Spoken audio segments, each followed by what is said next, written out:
Welcome to our channel. Today we're diving into the critical reasons behind Hitler's defeat in World War II. The rise of the Nazi regime and its subsequent defeat is one of the most studied conflicts in history.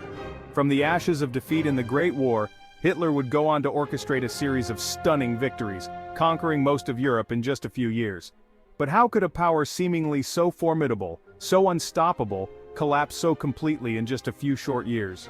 Stay tuned to uncover the strategic blunders, resource limitations, and effective Allied strategies that led to the downfall of Nazi Germany. In June 1941, Hitler made the catastrophic decision to invade the Soviet Union. Operation Barbarossa was the greatest land invasion in history. It was a gamble Hitler would ultimately lose. Hitler believed he could conquer the largest country in the world. The Wehrmacht was not equipped for the vast expanse of Russia. Initial advances were impressive but built on sand. Hitler underestimated the fighting spirit of the Red Army. The Red Army was beaten but not broken. As winter set in, the German advance faltered. Supply lines broke down entirely. Soldiers succumbed to frostbite and disease. The invasion dragged on for 4 years, becoming the Wehrmacht's graveyard. To grasp Germany's defeat, we must look beyond the battlefields and into the factories, the shipyards, the heart of the warring nation's industrial might. World War II was a clash of economies, a war of production, and Germany was outmatched. The Allies, led by the United States, had an industrial capacity that dwarfed the Axis powers. German factories were pounded by bombers, while American factories churned out tanks, planes, and munitions. The U.S. became an arsenal of democracy, supplying its forces and allies with needed weapons and materials. This industrial output disparity was decisive in the war's outcome.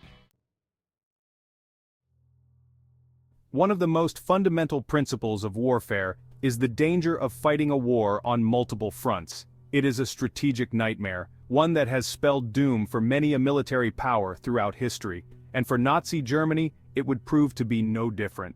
From the very beginning of the war, Hitler found himself having to divide his forces to allocate precious resources between the Western Front, where the British and later the Americans awaited, and the Eastern Front, where the vast majority of the German army was bogged down in a brutal war of attrition against the Soviets. This strategic dilemma was further exacerbated by the fact that Germany was also engaged in a fierce naval campaign against the Allies in the Atlantic, a campaign that drained resources and manpower that could have been used elsewhere. Imagine for a moment the strain on German logistics, the impossible task of supplying armies on such widely dispersed fronts, the constant fear of attack from multiple directions. This strategic overstretch, this need to be strong everywhere, ultimately meant that Germany was strong nowhere. It was a fatal flaw, one that the Allies were only too happy to exploit. Chapter 4 D-Day, the tide turns. By 1944, the tide of the war had begun to turn decisively in favor of the Allies. The German war machine, once seemingly invincible, was now on the back foot, reeling from a series of defeats on both the Eastern and Western fronts. The stage was set for what would become one of the most pivotal moments in human history, the Allied invasion of Normandy on June 6, 1944 D-Day. The sheer scale of the operation was staggering. Over 150,000 Allied troops, supported by thousands of ships and aircraft, stormed the beaches of Normandy, France, in a daring gamble to liberate Western Europe from Nazi control. The fighting was fierce, the casualties heavy, but the Allies were determined to establish a foothold on the continent, and they succeeded. The liberation of France, while hard fought, was a major turning point in the war. It opened up a second front in Western Europe, forcing Hitler to divert troops and resources away from the Eastern Front, where the Soviets were already pushing back against the Wehrmacht with increasing ferocity. Chapter 5. Cracking the Enigma, the Secret War. World War II was not just a war fought on land, sea, and air. It was also a war fought in the shadows, a secret war of spies, codebreakers, and intelligence gathering. And in this hidden conflict, the Allies held a decisive advantage. The Germans, you see, were deeply confident in the security of their Enigma machines, devices they believed produced unbreakable codes.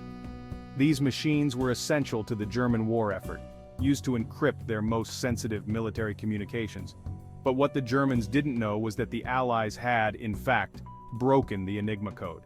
At Bletchley Park, a top-secret facility in England, a brilliant team of mathematicians and codebreakers working tirelessly were able to decipher German messages, giving the Allies a crucial window into Hitler's plans.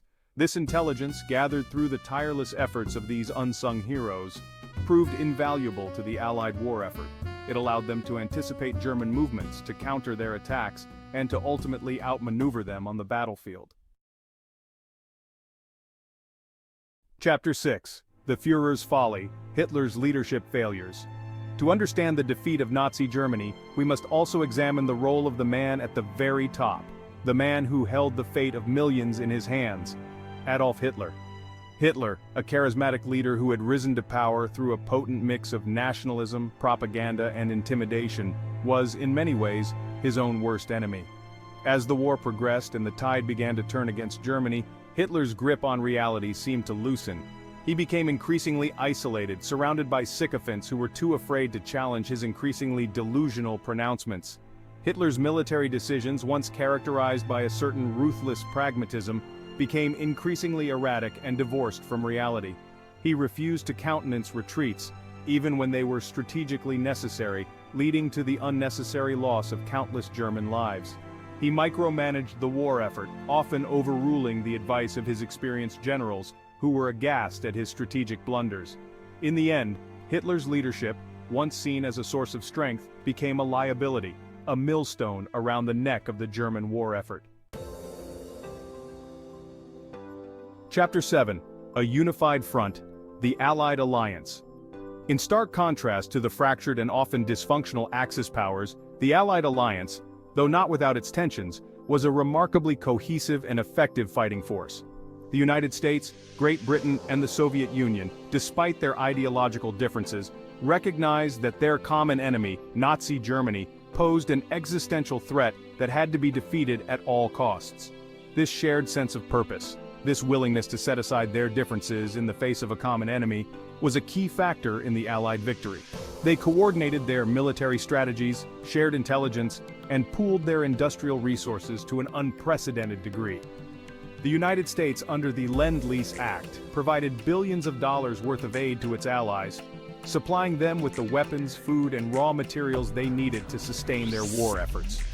This unprecedented level of cooperation, this willingness to stand together against tyranny, was a testament to the strength of the Allied alliance and a key factor in the ultimate defeat of Nazi Germany.